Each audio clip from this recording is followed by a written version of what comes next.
Coming to you live from the basement of an abandoned training facility where we talk about fighting, training, and events. It's the Fight Mixer Show, where you can hear about all the local and world combat sports happenings. Get ready. It's time to gear up and square up because we're going live on the Fight Mixer Show.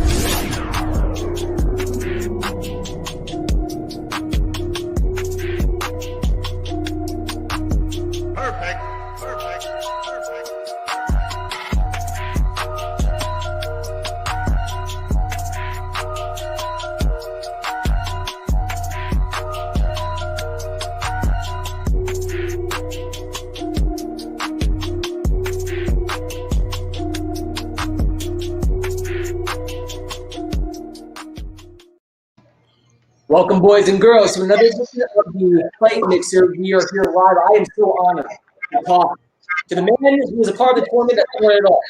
UFC1 veteran, MMA veteran, Mr. Zane Frazier. What's going on, brother? Hey, how you guys doing, guys? Thanks for having me on. Great to be with you. And what have you been up to nowadays? Well, I own a title boxing club franchise. I've been working that and working our way of getting through the pandemic, that kind of thing, keeping my staff employed. So I've been doing that for like the last 4 years. Prior to that, I had a couple boxing studios, private training studios for certain, I'd say a specific clientele.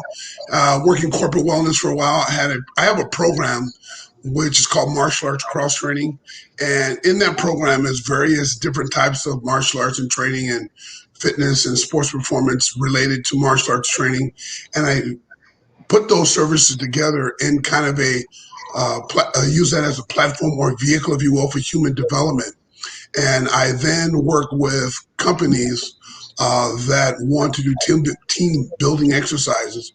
So facilities that will already have either gym or fitness facility or want to invest in the gym for their employees. And then I go there and I teach boxing, kickboxing, martial arts, MMA, karate, or kempo, things like that, women's self-defense, cross-training programs designed to help not just get their physical bodies, but their mental bodies, but their spiritual side, as well as the emotional side as it relates to fitness. So give them a complete fitness background. So that's kind of essentially what I've been doing for the last, I would say 14 years ago, 14 years now. It's so crazy because when I was telling people that you're going to be on the show and on the program, immediately people were like, you got to ask about UFC1. And, I just want to go a little bit backwards before UFC1. Because Sure.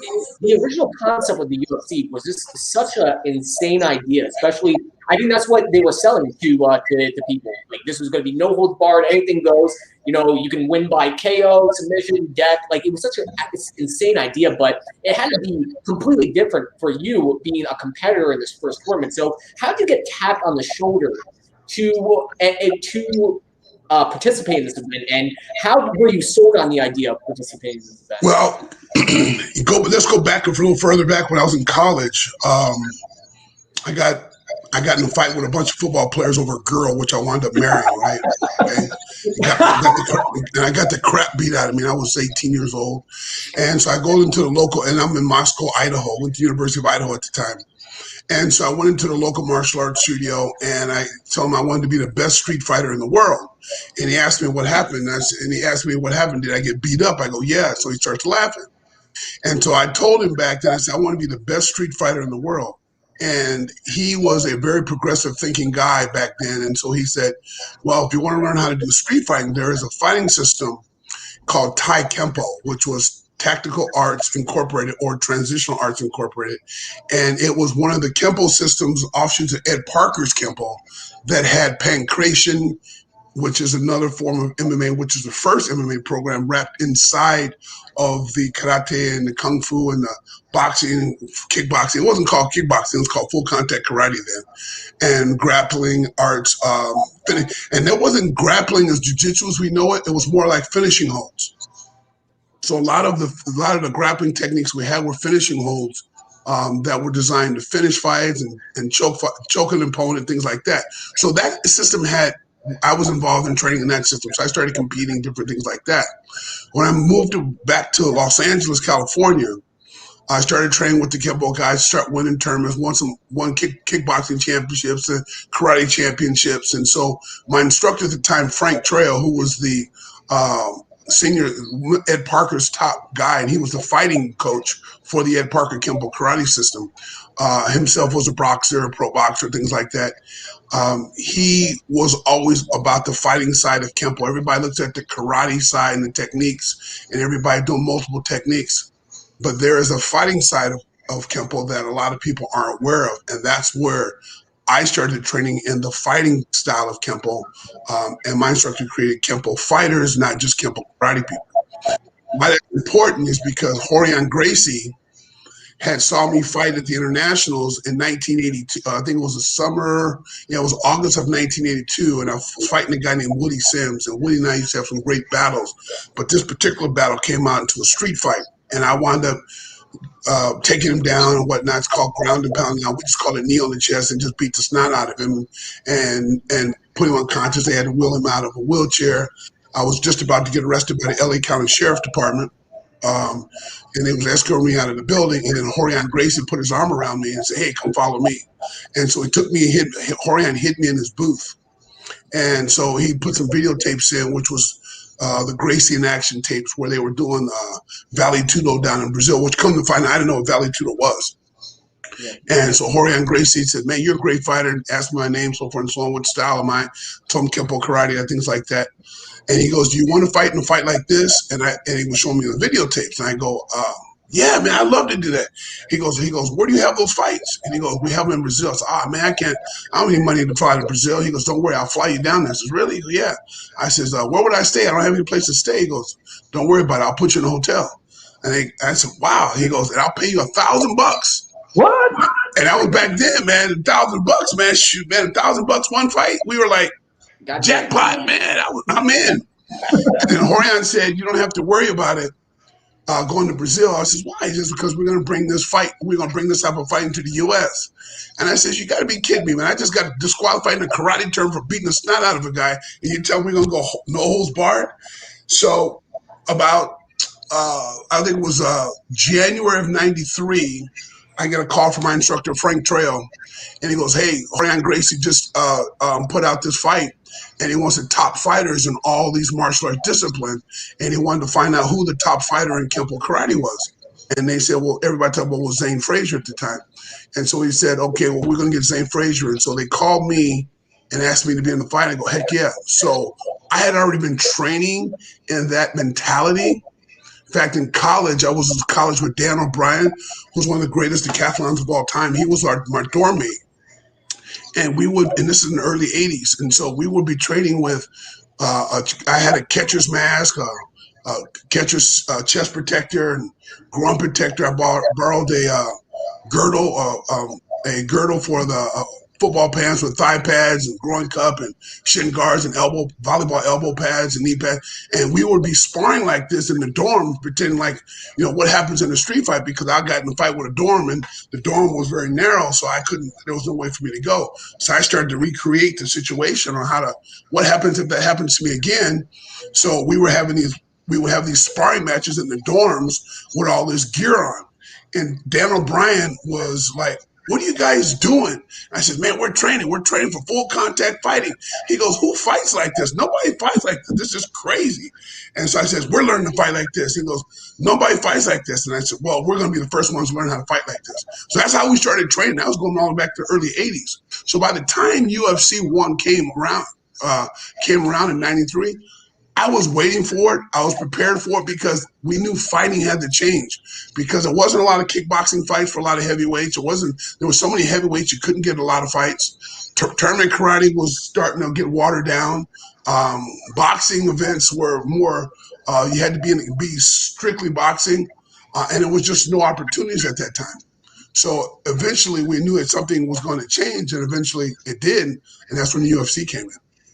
I think that's why everybody was so drawn to this first event because my household was a Mike Tyson loving household, and this was around the time when and I just want to welcome my trip everybody back to 1993, 1994, around that area because Mike Tyson was going to prison. He was a top draw in boxing, and also WWE. We were a WWE loving household for wrestling, and that's when the massive steroid trial was happening. So WWE was on the fritz as well, and boxing was on the decline, pro wrestling was on the decline. So obviously, America had this hunger and need for this new type of sport. So it gave the perfect, entry and the perfect way for UFC to come about and make some noise. And I was always under the misconception, I had always the conception where UFC1 was. It seemed like it was the big infomercial for Gracie Jiu-Jitsu, where Royce Gracie was set up for success, where nobody really had ground game, but you had a ground game. You actually trained in Brazil, correct? Well, not before. I didn't train Brazil before that, but we all were if you needed ground fighting techniques and you're in California, I was trained with the Kempo guys. I was trained with Sensei Benedict Jet Urquidez, a lot of other great karate masters at the time. But if you wanted ground game and everybody went to Gene LaBelle. Gene LaBelle was the go-to guy. Gene LaBelle was the go-to guy. He's been the go-to guy since Bruce Lee days, right? Because that's where Bruce Lee got his ground game from. So if you needed ground fighting or wrestling or grappling, stuff like that, Gene LaBelle was the guy you went to. So a lot of why I mention that, because a lot of black belts who were my instructors all trained with Gene LaBelle, the Chuck Norris, Cecil Peoples, Sensei Benedict Jet Urquidez, Bill Rosaki. Ed Parker had a background in judo and freestyle wrestling and Greco-Roman wrestling. He incorporated that in the Kempo system as well. So a lot of guys, a lot of systems. There was a guy named Jim Harrison. Jim Harrison was a great karate guy, but he was also a better judo guy. There was a kung fu guy named John Funk. John Funk was a kung fu guy, but he was also a judo guy. So a lot of the systems back then required grappling, judo, and submission techniques to get your black belt. So that was incorporated in your martial arts system. So made you more of a complete martial artist and made you initiated to the fact that fights start up standing up, but you also got to learn how to finish them. And again, it's not like putting people in the guard and things like that. It was merely more of your escapes and how to get somebody in a bad spot and kind of what we now call ground and pound, beat them up, and then choke. And back then it wasn't chokes. Everything was a break. If you got a guy, I was down in Brazil once, and I was in a training with jiu-jitsu school, and those are things where they tap on the catch, meaning when you're grappling with somebody gets a catch on you, you tap immediately, right? And the reason you did that because if you didn't respect the catch, then what happens is they went in full motion and broke it. See, everybody, they do a kind of a slow grapple where you kind of tap. And I'm sure it depends on where you grapple and where you're rolling with. But a lot of times, some people, they'll get a catch and just turn it and break it, right? They'll break the arm, they'll break the leg, and the shoulder line goes, man, you're going hard. And no, that's the way that was supposed to be taught. You remember, jiu-jitsu was the more aggressive style of submission wrestling. Judo was the gentle way, right? So people forget that's how it was taught back then. So we were taught it that way. We were taught that they were finishing holds. They weren't submission holds. That we weren't trying to get you to submit because why? We didn't fight with rules that allowed you to go to the ground and tap people out. The ground fighting was designed to finish a fight, right? So that's kind of how we were talking about doing it. So I had some wrestling background. I've always were hanging around wrestlers in college. And after I get beat up by a bunch of football players who usually when you encounter football players, chances are most of those guys, if not all of the guys, especially in the smaller towns in Northwest and in the Northern Plains and Midwest, usually have a wrestling background. They were wrestlers first. So we had a combat room at the University of Idaho, and all the football players would get together and wrestle.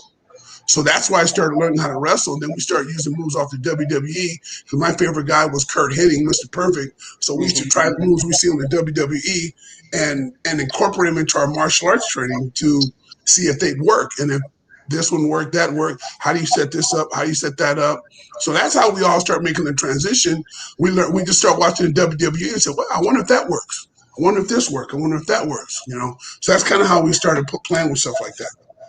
So, and you talk about Judo Dean LaBelle, like, if you're going to learn from anybody, Judo Dean LaBelle was doing these type of fights. He style versus style fights back in the 50s and the 60s. I mean, he was eating boxers alive. One of the highly publicized fights was him versus a boxer. I mean, I want to go to UFC 1, where, you know, the first fight, and Ken Shamrock was actually on the show, the first fight, Kelly Tua gets his teeth knocked out. And Ken Shamrock was like, holy crap, what did I just get myself into? And you were the next fight after that fight. Right. Just take me back to that young man, that young warrior, backstage.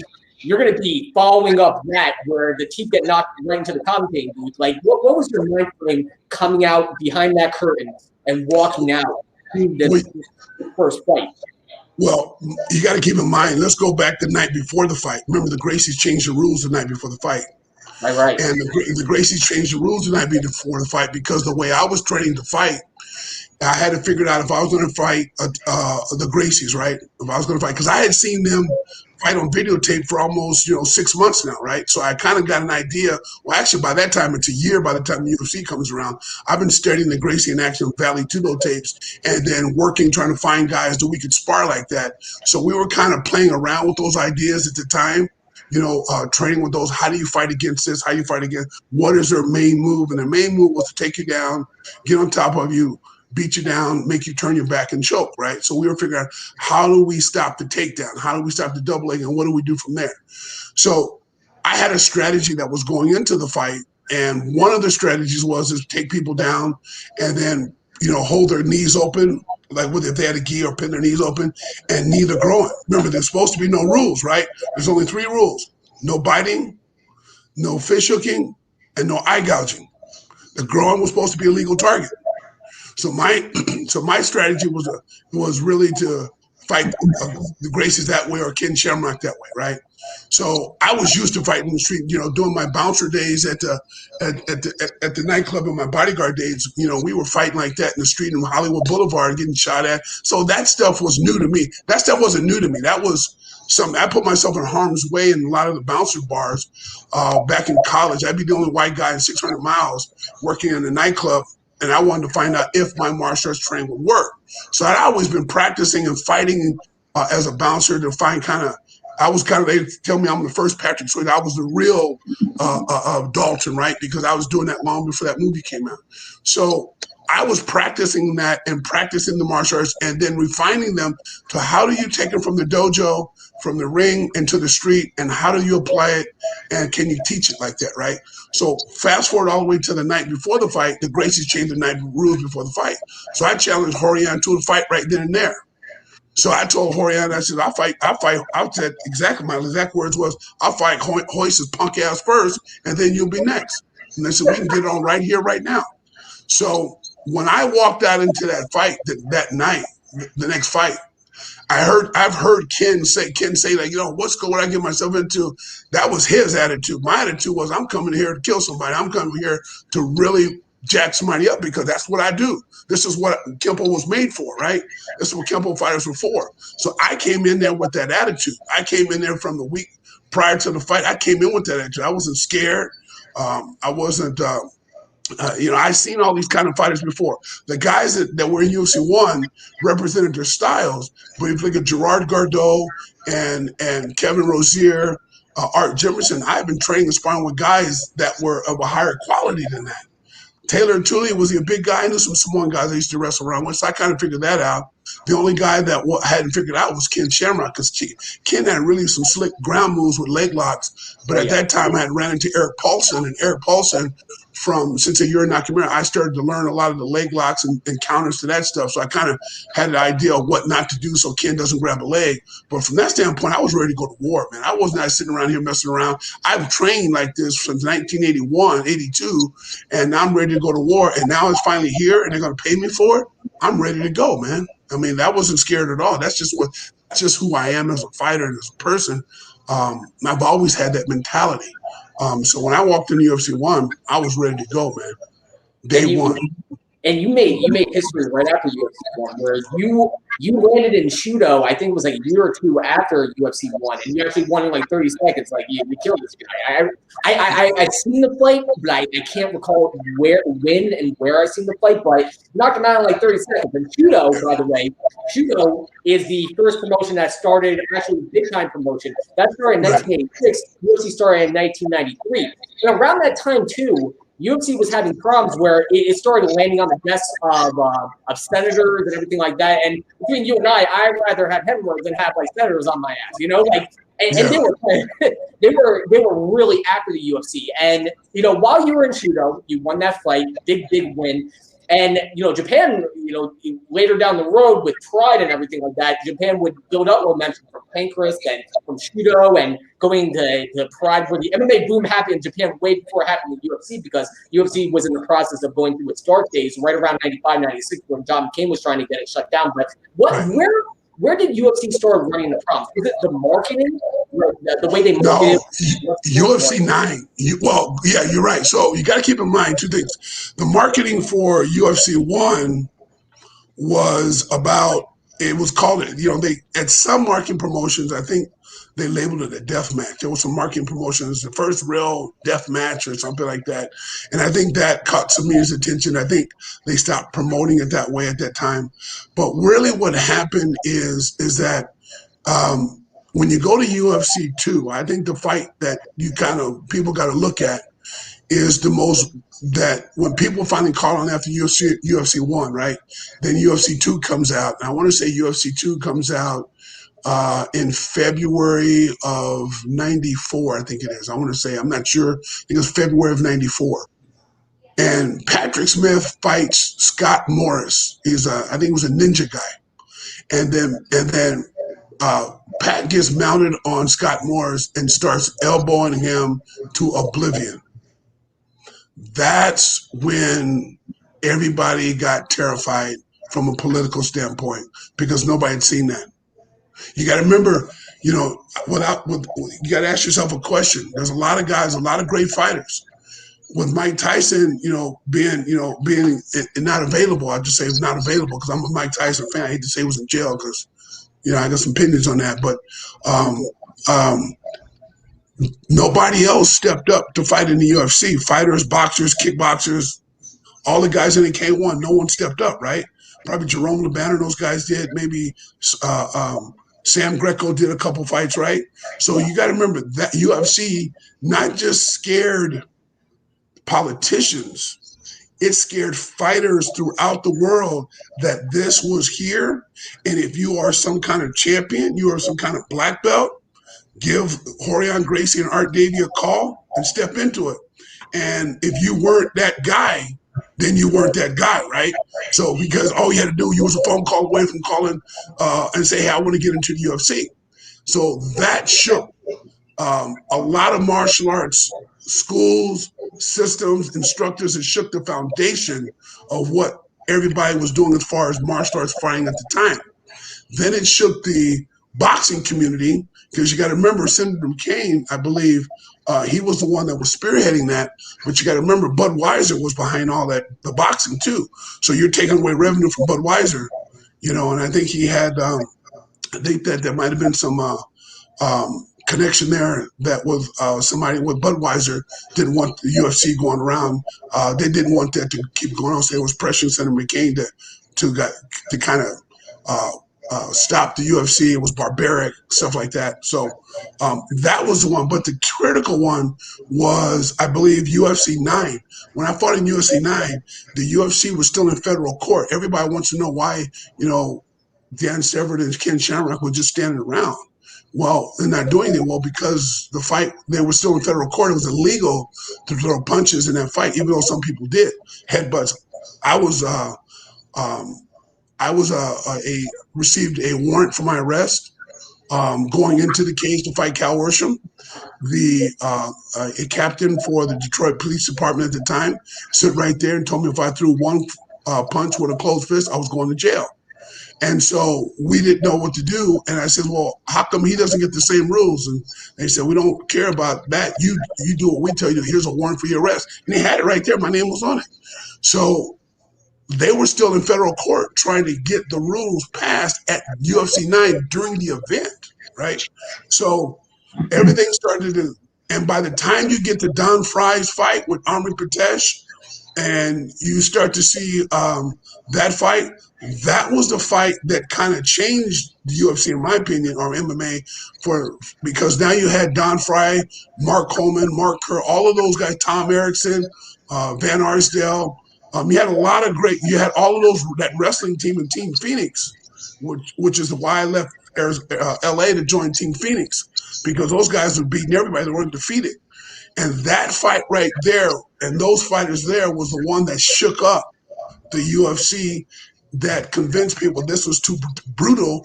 And here's why: because most karate fighters, martial arts fighters, kickboxing fighters weren't capable at the time to deal with all the wrestlers. Yeah. You know what I mean? And so that put them in harm's way, because Mark Coleman and Kerr and Don Fry, Dan Severn, those guys are coming, man. And so that was a challenge in itself. And I think that's where the brutality came in, what you call the shark goldfish mentality. You had these sharks in there with a bunch of goldfish, and it looked great for TV. But then somebody said, from a political standpoint, this isn't right. Exactly. So they were trying to put a stop to the UFC at that point. And what I found very ironic, even at a young age, is John McCain was so against it, but he was also at a fight where a boxer died. So, while he was so against it, in 1996, he was like, "Oh, well, it's too barbaric and everything," but he was actually at a fight where a boxer dropped dead. And actually, 96 or 97. But fast forward a little bit, where towards 2001, I think he fought for a occasion against Giant Oke, which Giant Oke was a wrestler. Yeah. 2001, Zuko buys a UFC. Now they're trying to remarket, rebrand it. They're trying to change the rules. Did you ever entertain the idea of possibly going into Pride, possibly going to UFC? Like, you were fighting all over the place at that time and throughout the 90s. When Zuko bought out the UFC and changed up the rules to make it safe, or more safe rather, did you ever entertain the idea of going back to the UFC, or possibly fighting in Pride when the MMA boom was happening? So one of the things, I'm one of the fighters that never had a manager. I never had a manager. I was always Zane Frazier training, Zane Frazier conditioning, and Zane Frazier make a call to a fight organization and say, "Hey, man, I'm ready to go." Well, what club are you at? Well, Arizona really didn't have any clubs.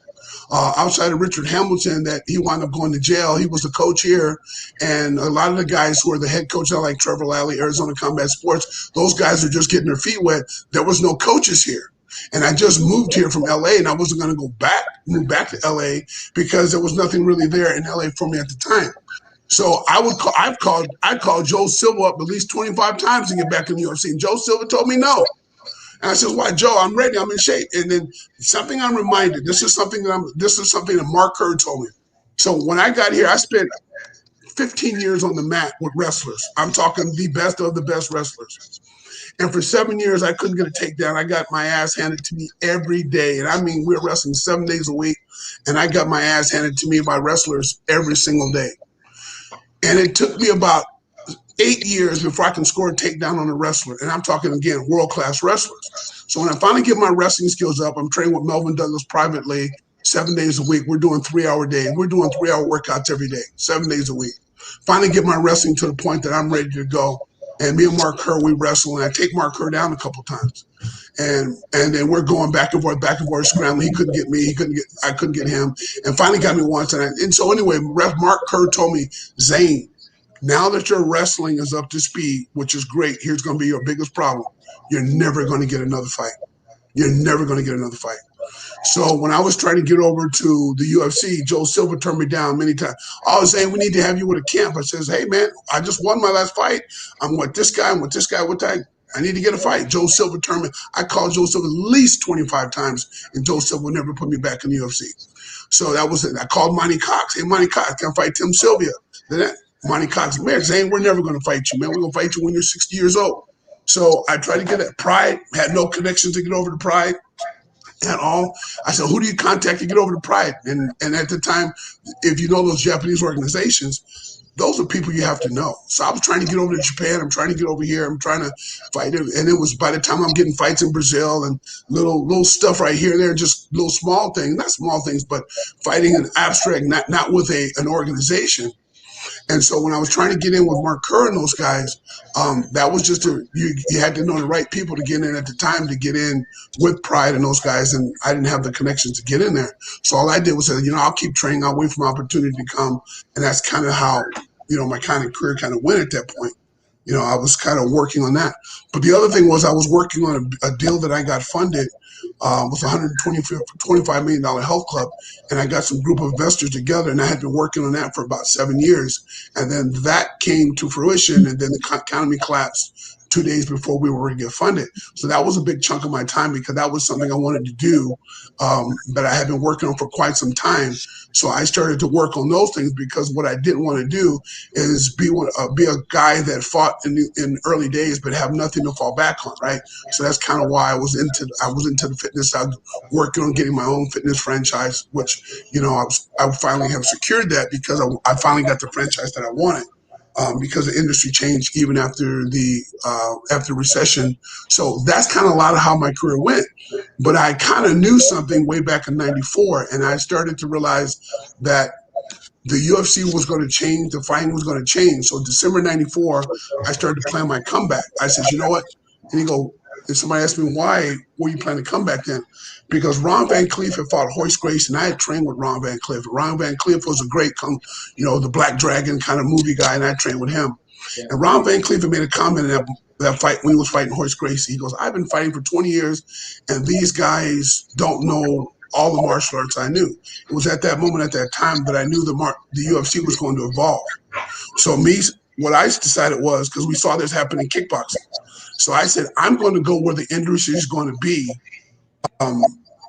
in 20 years, and I'll wait for my opportunity then, because at that time, guess what? I'll still be young. I ain't banged up. I ain't got beat up. I'll get a fight. If I don't get a fight, I'll be ready for it. So for me, that's kind of how it went. It was more of a journey of being able to prove my skills more than kind of win a belt, because I just want to fight who's the best guy in the world. Like I see some of these guys today in the UFC, and I'm thinking there's a lot of things that they could have evolved to, and I just don't understand why they're not. So when I look at a lot of fighters today, no criticism to them, but a lot of guys haven't evolved in a way that I thought they would evolve, that would make it to the point where, like you see the NBA, you see Michael Jordan and Kobe, and now you see the NBA today. You got a lot of guys who got Kobe skills and Michael skills and things like that.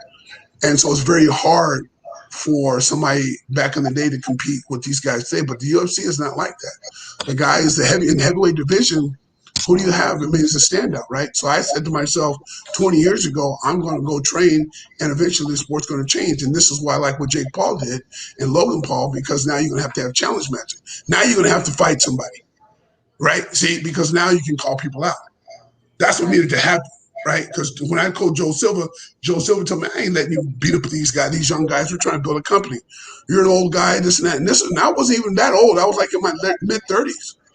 And I couldn't get a fight. I could UFC, and I never could get to Dana White. And then finally, I went to Dana White called me, and we was flying a lot of the guys. The UFC went out, and I told Dana White, "Hey, I want to come back to UFC at some point, but I'll let you know when I want to return." And he goes, "Absolutely." And that was some years ago, but I'd always felt that there was going to be a time and place for me to do what I want to do because of the fact that I wanted to evolve. It's more, the UFC is more than just fighting and winning for belt. To me, it's about being able to develop as a martial artist and still prove your skills. Are your skills good today like they were yesterday? Right? Because when I look at Hoist, and I'm a fan of Hoist Gracie, because when I started to really study Brazilian Jiu-Jitsu, I understood the mentality of the Gracies. And the mentality people forget. And I had this conversation with Rickson Gracie before I finally left to go to Arizona. I went and had a 3-hour conversation with Rickson Gracie, and asked Rickson, would he train me? Rickson said, I can't train you, but let's have a conversation. And we sat in the studio, and we just talked about martial arts and jiu-jitsu. And long story short, what I learned from that interview, that conversation with Rickson, that jiu-jitsu isn't a style, it isn't submission, it isn't the triangle choke, it isn't the guard, it is none of it. It is those things, yes, for sure. but jujitsu is the way they fight with it. They use the mentality is the difference.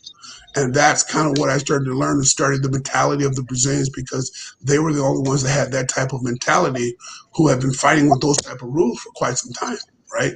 Yeah. So that's kind of that's what I started to do, is just say, hey, you know what? I'm a lifelong martial arts guy. I'm gonna train and train and train. Eventually, I'll get a shot back. I'll return back. We'll just have to figure out the right time, the right place, right opponent.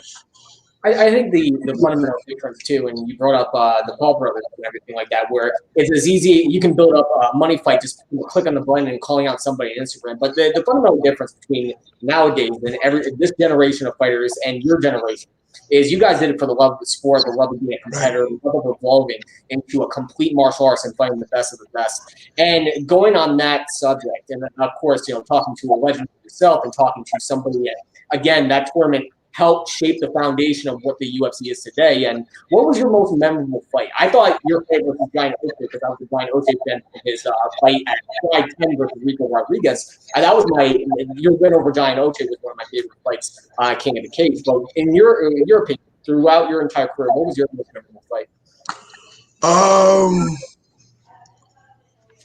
Memorable fight. A lot of my fights, there was a lot of fights I had that weren't counted, right, on the Sherdog record, because they were considered illegal fights. So there's about 20 some odd fights that I've had. Like, my record shows like 4-11. I said, that's ridiculous, because I had more fights than that, because at the time, a lot of those fights were underground. They were in Mexico. They were in down south. And Buddy Albin did a bunch of fights and stuff like that. So those fights aren't considered real fights, right? Those are considered the real fights. So I would have to say the fights. I don't know if I have a fight that is my most considerable fight, my most memorable fight, because a lot of times when I went to fight, I also was trained with people. And I would train all that week, because you got to remember something. People don't realize, back in the day when I was coming, there was no MMA sparring, right? Where do you go get MMA sparring from? You don't go, you can't, judo guys weren't MMA sparring. The Gracies were only sparring with their group of people, and they weren't doing Vale Tudo sparring. I remember going to Victor Belfort's studio one time, and Victor Belfort was in Santa Monica above the Nike store right there on Santa Monica. I forget the other street. And he wasn't doing MMA sparring or Vale Tudo sparring. Ken Gableson, those guys who came from Mixon, they weren't sparring. There was no sparring. So when you had to go to a fight, your fight was the sparring. That was how you sparred. That's how I sparred, to get in shape.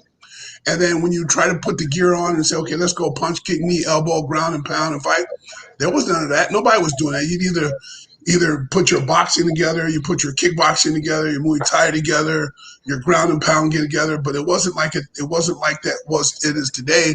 And I think probably Chuck Liddell and Tito Ortiz and Frank Shamrock and those guys were the guys who probably, and I think maybe Ken had started evolved to, I know Eric Paulson for sure, where you would actually punch, kick, grapple, and wrestle and stuff like that, where you could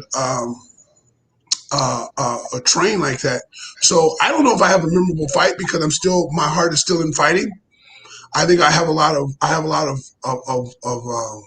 so my point with that is that my greatest fight memory is yet to come, I believe. Right. So for the most part, I just had a lot of great learning experiences of learning from different martial arts. That's what I love most about, is going to different places and learning as you're going through these events. For example, UFC1. I would say UFC1 was interesting, because when I finally got a chance to see what Hoist was able to do, right? So, and there was a whole thing between me and the Graces, and the after party was a great thing. We all got together and sat down and had great conversations, right? So Hoist and I wound up in the elevator at the same time. Now, there's about 170 Gracie first cousins that are like running security. They got all black on and beanies, and these guys look like they were straight out of South Central somewhere, right? So Hoist and I it was like there was a bunch of them, man. It was like, so Hoist and I wound up in the same elevator, and I broke the silence and said, Hoist, man, I love the jiu-jitsu and stuff like that. And so all of these guys come running to the elevator, but the elevator door's closed. So I've had a couple of 7-Up on me, and I always nervous, have an E-pen on me, something like that, because I'm always taking notes about martial arts. So anyway, Hoist Gracie proceeds to give me a private lesson in Brazilian Jiu-Jitsu in the elevator. Wow. And I'm writing notes down, right? Okay, you call this the guard. Why do you call it the guard? Well, this is the mount. This is the hip escape. Why do you call it? This is what do you call this? What do you call that? So we're going up and down, and we're putting the alarm on, and so we can stop. And we're in the elevator for about a good 15 minutes, right? And everybody's running up and down the stairs because they think me and Hoist are into some big ass fight, right? So, but Hoist is giving me a private jiu-jitsu lesson in the elevator, and I was going, and I said, Hoist. And so Hoist started showing me the intricacies of Brazilian Jiu-Jitsu, or Gracie Jiu-Jitsu, I should say. And I realized, man, that's some slick shit, man. I said, holy crap, I didn't know it was that intricate, man. And he goes, yeah. He goes, when I do this, and then you turn over. He had me. He said, okay, get on what we call quarter position wrestling. He got his hooks in. We call these hooks. We straighten you out. Okay, we lock your legs out. Now I'm going to hit you, right? Now you're going to turn your face, but now you turn your face into a choke. I said, oh, wow, now if you defend that, now I can roll it and put you in an arm bar. I said, what if I get up like this? Then he went to the triangle choke. Then I tried to get out of the triangle choke, and then Hoist was able to secure another arm bar. And then he got a reverse arm bar. And then he wound up taking my back again. And so I'm taking all these notes down on the napkin, bro. I mean, so if I could say it was a great memory, it was my private lesson with Hoist Gracie in the elevator. And so finally we lose track of, because we were putting the alarm on so it stopped the elevator. So we lost track of what that we were doing that. And I said, and I'm taking notes. And so I think the elevator finally opens up. I can't remember what floor it is. And then all of a sudden, Horion and his dad and Hickson and all those guys, they're all outside. And then Hoist says in Portuguese, everything's fine and stuff like that. And Hoist, we hugged and stuff like that. And he gave me his Gracie Jiu-Jitsu hat. I still have it to this day. And I gave him a shirt, a Kempo karate shirt.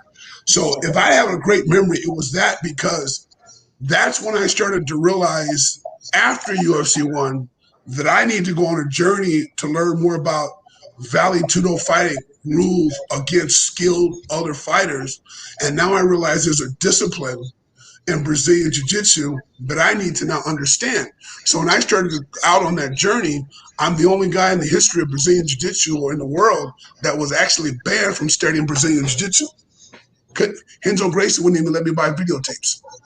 Really? So Gene LaBelle walked me into the Gracies or to the Machado brothers and asked me to train Brazilian Jiu-Jitsu, and they said, Gene, we can't. Trains against the family. I go to Hickson. Hickson says no. Before that, I go to Horion. Horion says no. So I have my wife go in and buy some Jiu-Jitsu tapes, instructional tapes from Horion and Torrance, but they don't remember her. So she went out and we bought like $300 worth of tapes. So I'm studying the tapes. So then Craig Chucknick was a guy that was a Renzo Gracie black belt. I went to high school with him and played football with him, right? So I called him up and was going to buy some tapes for about $650. And then Renzo said no, so I couldn't even buy tapes. So it wasn't until I got to Brazil that I could actually study Brazilian Jiu-Jitsu with somebody from Brazil, right? Wow.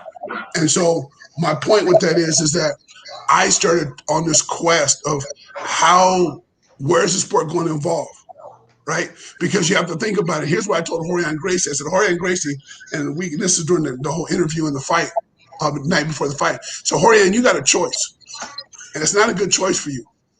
I said, if any one of us lose, it's okay, because guess what? We lost.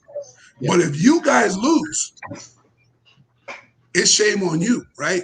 So you guys have to win. So you set this up to win. But here's what I'm going to tell you.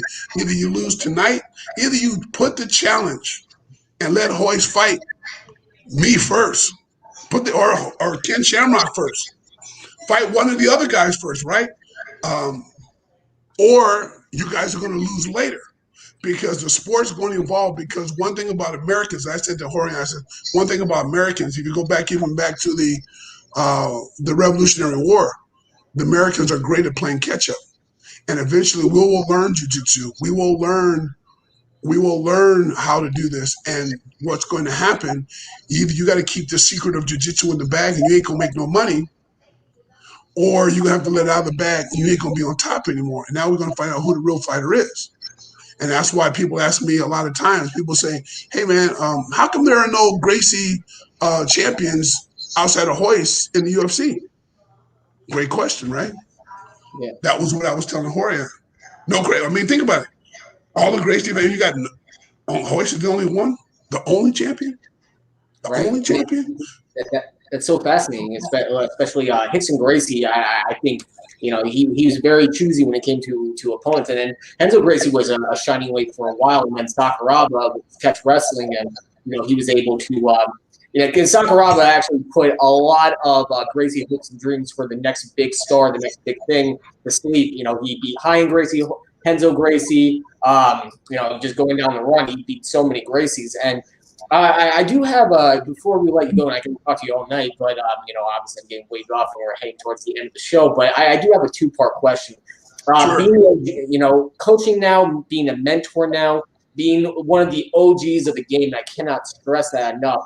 Who's been through every generation of the sport, whether it's a grand opening, grand closing, grand opening, back from the dead again. As a coach and as a mentor, what's the greatest advice that you give to your students that want to become an aspiring fighter? Like, say, hey, Mr. Frazier, Zane Frazier, how do I get into the sport? I want to be a fighter like you. I want to get into the UFC.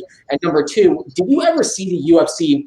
Going back to UFC 1, the young man that you were, the young fighter, hungry warrior that you were, did you ever see the UFC getting to where it is today, where it's a publicly traded company? They're putting on fights on ESPN. Everybody's on the UFC bandwagon. So two questions. One, what advice do you give to somebody that wants to break into the UFC and break into MMA and make it big? And two, did you ever see the UFC even making it this far?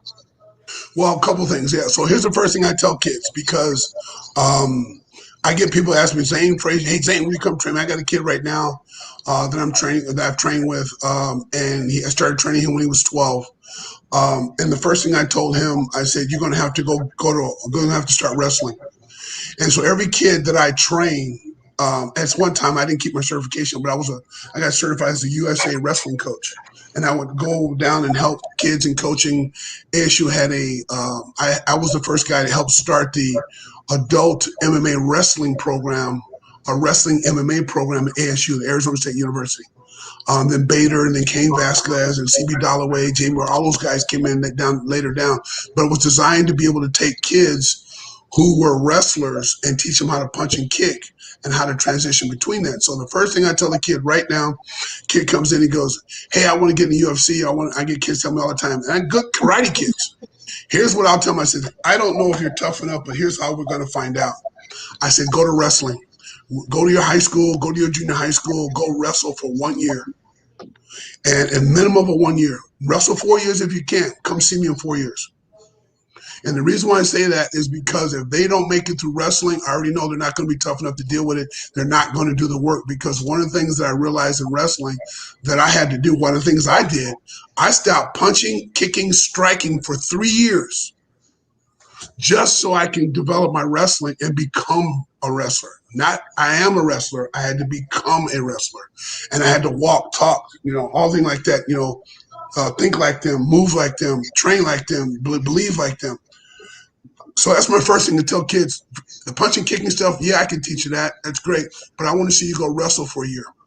And when you go wrestle for a year, that's going to tell me what kind of character, what kind of heart you got. And so that's kind of the thing there. That's my first advice to all the kids that people have come to me and say, I want to get into fighting. And I tell them the other thing too, you got to start young enough, and you got to get around quality coaching early enough, because again, kids are too good now. So that's the first thing I do.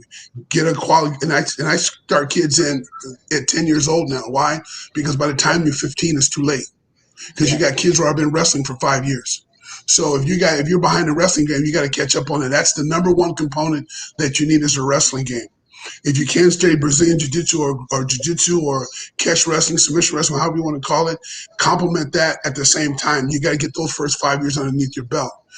Simply because, second thing, you have to find a coach that's going to be able to teach you a martial arts system or a fighting system that is indicative of your physical attributes, meaning speed, size, quickness. For example, I see a lot of guys who do martial arts systems in the UFC when they fight, but someone has not developed their attributes for their striking game or their wrestling game. In other words, there's no transition, there's no continuity between their ground game or their wrestling game and their punching, kicking, striking. So there has to be a transition there that they have to develop that. And thirdly, they have to be able to discover what is their talents and what are their abilities, right? So when they discover what their talents and their abilities are, those also have to be trained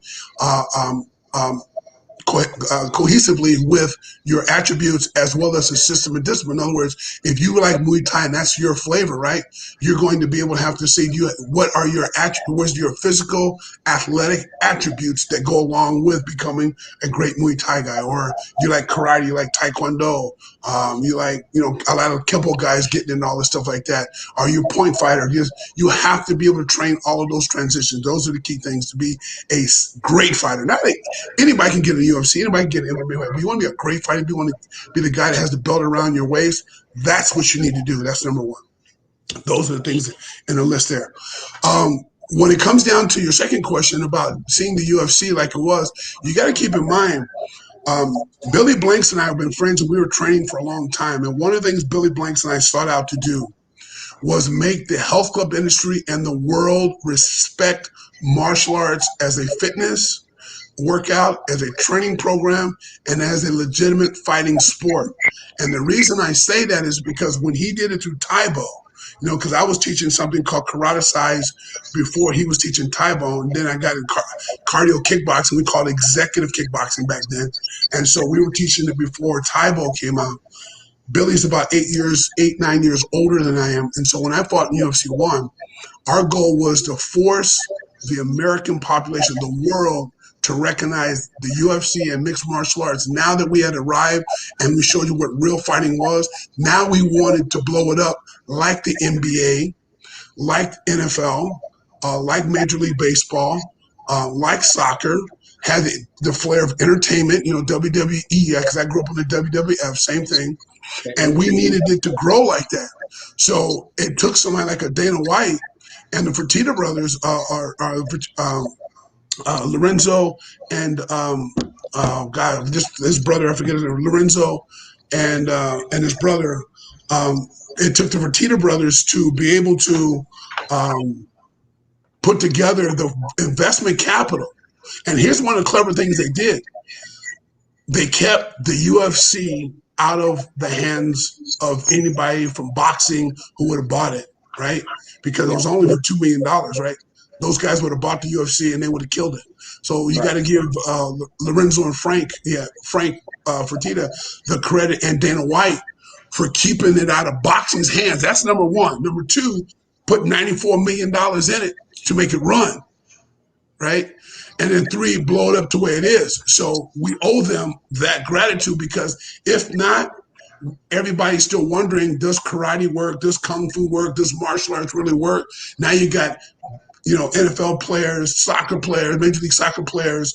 You got all kind of athletes, Olympic athletes, using martial arts, mixed martial arts training to help them get better in their particular sport. And that's all because of the UFC and Dana White and all of the fighters that have come and have put the hard work in, put the training in, put on great fights, stuff like that. So that's what we wanted it to do. We wanted it to be like that. So I'm not surprised. I'm happy that it is. I think, in fact, it should be bigger, because I read an article the other day when they were talking about the Jake Paul, Logan Paul whole situation. And they said the UFC, I forget what article it was, but it said the UFC was not a mainstream sport. Really? Yeah. Yeah. It was, I forget what article it was, but it was an article that came out about the Logan Paul and those guys. And in that article, it states that the UFC wasn't a mainstream sport. And I was shocked when I read that, because I was saying to myself, what is it going to take for us to become a mainstream sport? Now, obviously, that's probably somebody's they're biased towards it. Obviously, we're a mainstream sport because, look what we do look what Dana White, when I say we, look what the UFC and the MMA does as a sport, has changed the way martial arts is looked at in this world, on the world now, right? So we have to be a mainstream sport. So it was our hope that that the UFC becomes even bigger. it becomes, and I think mixed martial arts is going to have to become bigger because one of the things that I think is going to have to happen is that you're going to have to, somebody's going to come up at some point. I'm going to be the first one to say it. Somebody's going to come up and put, like that movie, The Warrior. You guys see The Warrior with, I think it was, yeah, okay. So the Warrior, where somebody puts up $10 million and said, let's find out who the best fighter in the world is. That's coming. Yeah. You know, Jake Paul and already, those guys have already set the stage for that. Somebody's going to put up $100 million, $200, whatever it's going to be. Winner takes all. For example, Francis Ngannou, I'll give him, he's the UFC heavyweight champion. And you have all these other guys. You have Alexander Mango. You have all these guys that are heavyweight champions, some other organizations, guys you didn't even know, right? Right. All come together and put together a fight.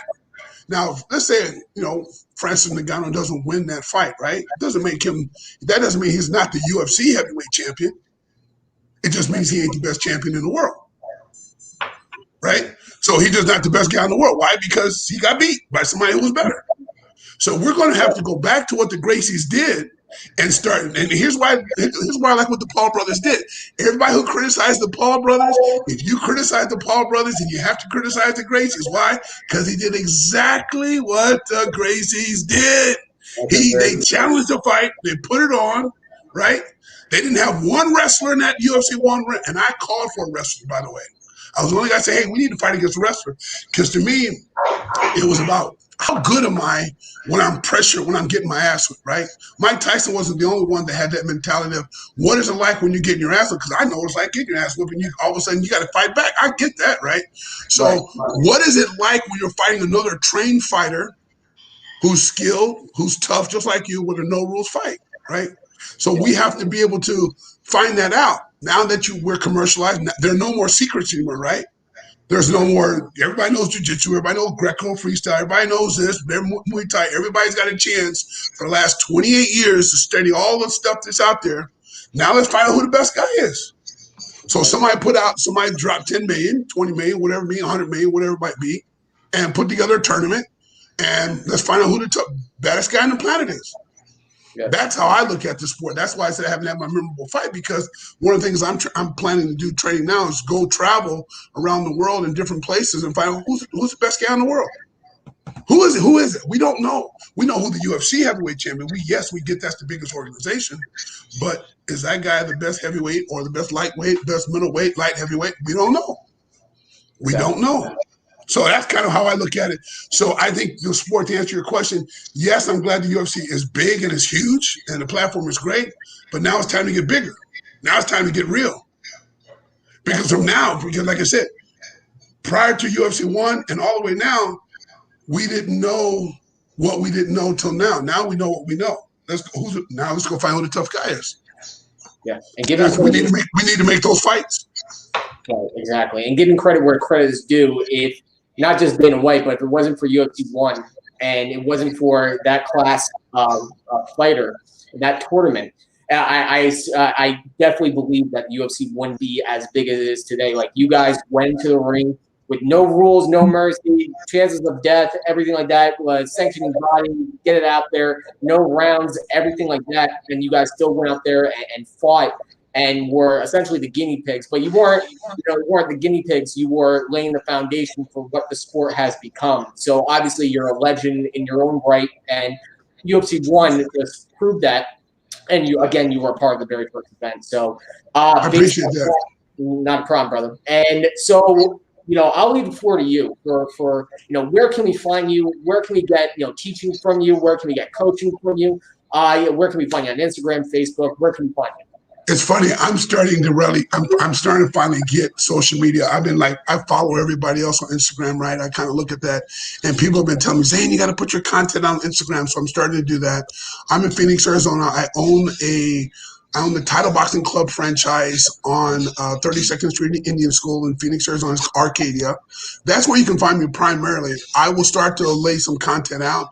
One of my biggest things that I do in my title boxing franchise is I teach women's self-defense and anti-bullying self-defense, but I'm really about women's self-defense. My mom had 9 sisters, and I watched my mom beat a judo guy almost half to death when I was a kid. So I was taught how to fight early in the street. So my thing was about being able to teach women and girls how to fight, and that's what I kind of use my franchise to do, is to teach boxing, but at the same time, they're learning some other things aware of that are related to self-defense. So you'll find me there. You'll start seeing me post some things online as far as content material, but for the most part, I have not done the social media thing. I just didn't get it. To me, I thought it was like very, very self-serving, but now I kind of get the social media thing now. So I'm going to start to kind of do that and kind of put some stuff out there and put some content out there. Awesome, man. And, I watched you as a baby at UFC1. I'm a big fan of that entire generation, how you guys put the sport and the future of the sport on your backs, and you went out there and went to war. And, it's a huge honor to talk to you, Zane Frazier. Thank you so much for coming on the show. And I'm a big fan, and, thank you for all that you've done for the sport and continue to do for the sport. Thank you for having me, guys. Appreciate it. Yes, sir. Yes, all right. Wow. Can't talk to Mr. Zane Frazier from UFC1. Crazy. Awesome. Great show. Very educational. So educational. Like, some of the things I was saying was blowing my mind, and you can see my reactions, but I was like, holy shit. Man, stories for days. And I thank him very much for coming on the show. A couple of plugs before we wrap this up like a Christmas present. I'll be commentating for Flex Fight Series 16th. No, not the 16th. I believe the 18th. So, what's the date this Friday, sir? What's that? What's the date for this Friday? Oh, the 18th. 18th. Yeah, 18th. If you want to watch me back on color commentating, back on calling some great fights in the New York City area, go on flexfights.com, order the pay-per-view at 6 p.m. Eastern this Friday, and hear me on color commentating, calling some incredible fights. And also, I am back on color commentating for June 26th for ECF Back with a Vengeance on Fight Planet pay-per-view. Go on Fight Planet TV to order the pay-per-view and hear color commentating from me, and 12 amazing fights. My beautiful girlfriend's going to be there. All my friends are going to be there, watching from Queens, New York. If you've gotten tickets, we're almost sold out at M0. What's the pay-per-view cost? Pay-per-view costs, I believe, $19.99. So you're going to get 12 fights for only $19.99. That is incredible. Does Fight have a promo code for that? I believe they're setting it up right now. But, I'll get don't order it yet then. I'll get them to get that up and running, I promise. But, go on Fight Planet TV, June 26th. Hear me back on color commentating in the beautiful state of New York. I'm sure Matt loves New York. We talk about it all the time from Florida. But hear me on color commentating, June 26th for ECF, and June 18th for Flex Fight Series on flexfights.com. So order the pay-per-view. And this show is brought to you by Drenger Nutrition. Be sure to go on drengernutrition.com to order all supplements. They work like a charm. They're tasty.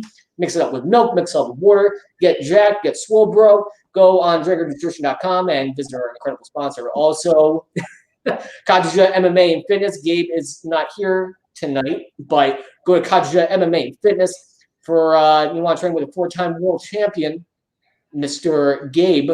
Go to Tarzana, California for Kajuja MMA and Fitness and tell them that the Fight Mixer sent you. So, Matt, the producer, any final words or what's going on for next week's shows? Yes. We are going to be having Jason Reinhardt on. Oh, beautiful. He's going to be in a documentary about after the cage type things with Matt Hughes and a couple other people. So awesome. Looks pretty interesting. Right on. Yep. So other than that, no, I don't have anything to say. I'm hyped to the tits, and we're going to have great shows lined up next week for the Ladies Show on Wednesday. Be sure to check that out. Go on Amazon, go on Roku, go on Apple TV, go on illegal streaming. Just fucking watch it. Don't break my balls. And then go on next Sunday for Bare Knuckles Most Wanted and also Fight Mixer TV. We got some great shows lined up. So, boys and girls, children of all ages, all my bros and hoes in different area codes with swollen nip nose, thank you very much for joining us for this edition of Fight Mixer. Thank you so much, Zane Frazier, for coming on and dropping some knowledge. Boys and girls, we'll see you next week. Peace. Perfect.